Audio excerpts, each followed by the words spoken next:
বিসমিল্লাহির রাহমানির রাহিম। সূরা আল মুমিন। আয়াত ৭।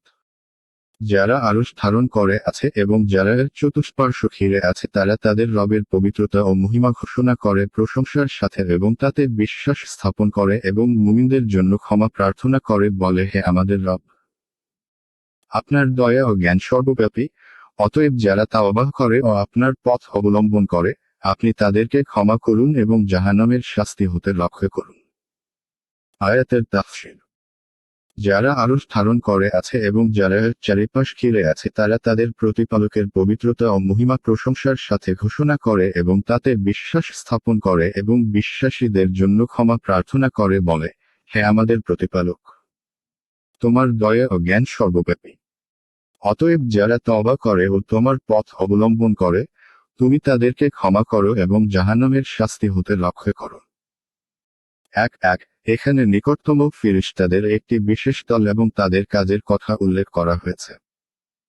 এই দলটি সেই ফেরেশতাদের যারা আল্লাহর আরশ তুলে ধরে আছেন এবং তাদের যারা তার চারিপাশে আছেন।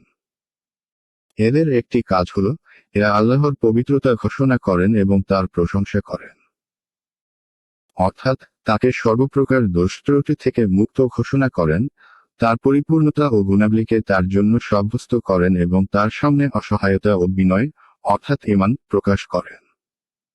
এদের দ্বিতীয় কাজ হলো এরা ঈমানদারদের জন্য ক্ষমা প্রার্থনা করেন। বলা হয় যে আরশ বহনকারী ফেরেশতার সংখ্যা হলো 4, কিন্তু কিয়ামতের দিন তাদের সংখ্যা হবে 8। ইবনে কাসির। আয়াত 8।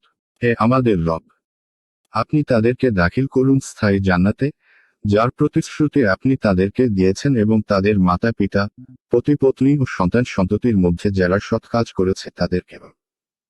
আপনি তো পরাক্রমশালী, প্রজ্ঞাময়। আয়াতের তাফসীর।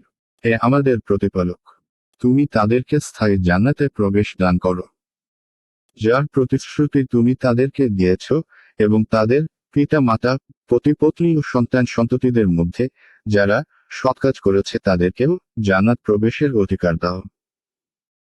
নিশ্চয়ই তুমি পরাক্রমশালী, প্রজ্ঞাময়। অর্থাৎ এদের সকলকে জান্নাতের একই জায়গায় স্থান দাও, যাতে একে অপরকে দেখে তাদের চক্ষু শীতল হয়। এই বিষয়কে অন্যত্র আল্লাহ পাক এভাবে বর্ণনা করেছেন, যারা ঈমান আনে আর তাদের সন্তান সন্ততি ঈমানে তাদের অনুগামী হয়, আমি তাদেরকে তাদের পিতৃপুরুষদের সাথে মিলিত করে দেব এবং তাদের সন্তান সন্ততিকে এবং তাদের কর্মফল আমি কিছুমাত্র হ্রাস করব না। সূরা তৌর 52-21। অর্থাৎ সকলকে জান্নাতে এমনভাবে একত্রিত করে দেবেন যে নিম্নমানের জান্নাতীকেও উচ্চ মান দান করবেন। এরকম করবেন না যে উচ্চ মান কম করে নিম্নমানে নিয়ে আসবেন, বরং নিম্নমানের জান্নাতীকে উচ্চ মান দান করবেন এবং তার আমলের ঘাটতিকেও স্বীয় অনুগ্রহ ও দয়া দ্বারা পূরণ করে দেবেন। আয়াত 9। এবং আপনি তাদেরকে পাপ হতে রক্ষা করুন, সেই দিন আপনি যাকে শাস্তি হতে রক্ষা করবেন তাকে তো অনুগ্রহই করবেন, এটাই তো মহাসাফল্য। আয়াতের তাফসীর। এবং তুমি তাদেরকে শাস্তি হতে রক্ষা করো।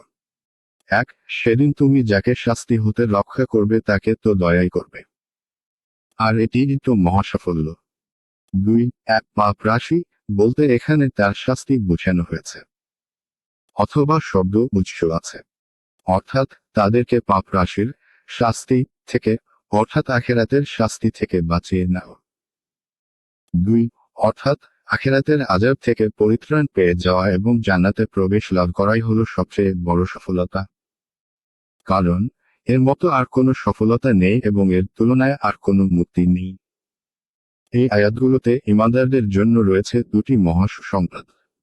একটি হলো ফেরেশতাগণ তাদের জন্য তাদের অদৃশ্যে দোয়া করেন, যার বড় ফজিলত কথা হাদিসে বর্ণিত হয়েছে। দ্বিতীয়টি হলো ঈমানদারদের পরিবারের লোকেরা জান্নাতে একসাথে বাস করবে।